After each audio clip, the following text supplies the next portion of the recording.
families, we all come from one. Even if it's just you, your overreacting cat, or just your plant. So congratulations! You are part of a family unit. These words that I command you today shall be in your heart. You shall teach them diligently to your children, and you shall talk about them when you sit at home, when you walk along the road, when you lie down, and when you rise. But what exactly is a family? A group of people who occasionally argue for the last piece of pizza? Can be. Or, as the church suggests, a sacred institution designed by God to keep humanity from descending into chaos? The role of parents uphold the responsibility of being the teachers for their children.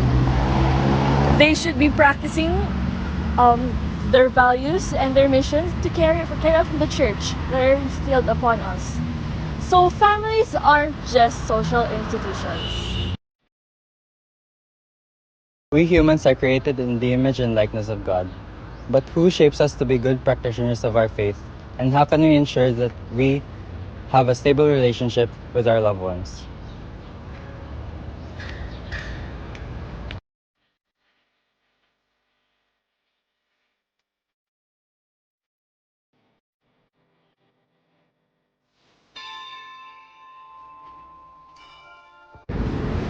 So, prepare yourselves and come and join us as we tackle the importance of our families and how they can be a safe haven where faith is built, learned, and passed down. They say the family is like a group chat, but you just can't leave.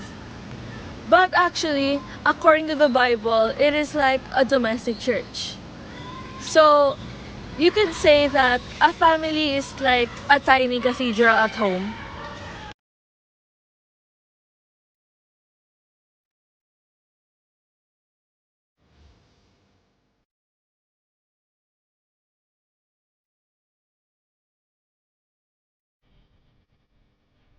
Then according naman dito kay St. Paul, he compares marriage to Christ and the church. Husbands, love your wives, even as Christ also loved the church and gave himself for it. Ephesians 5:25. Kaya sa mga couples dyan, you should love each other endlessly daw ha. Be faithful, respect your spouse the same way you respect the church. Hashtag, wag magloloko. Sabi sa Acts 2 back then, the Christian community doesn't have big fancy churches. Pero they meet in houses naman and they pray and eat together. And parang modern day Sunday lunch lang, di ba? Pero really, homes are places of worship and faith. So in a way, every home is like a little church. It's God's way of making His presence known.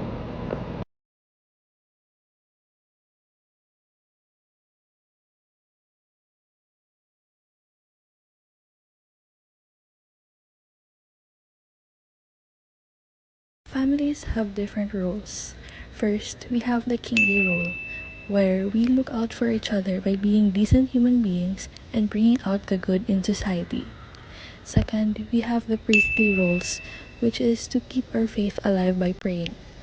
Lastly, we have the prophetic role, which is to teach our children what is right and what is wrong. The family should always be called to serve and follow the word of God and be catalysts of change by mirroring the love of Christ. Through them, we will always have a safe environment where love grows, faith is nurtured, and God is devoted.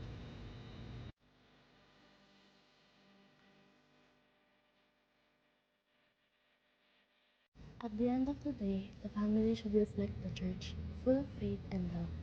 Because as Joshua chapter 24 verse 15 says, "As for me and my house, we will serve the Lord, hopefully without too much complaining."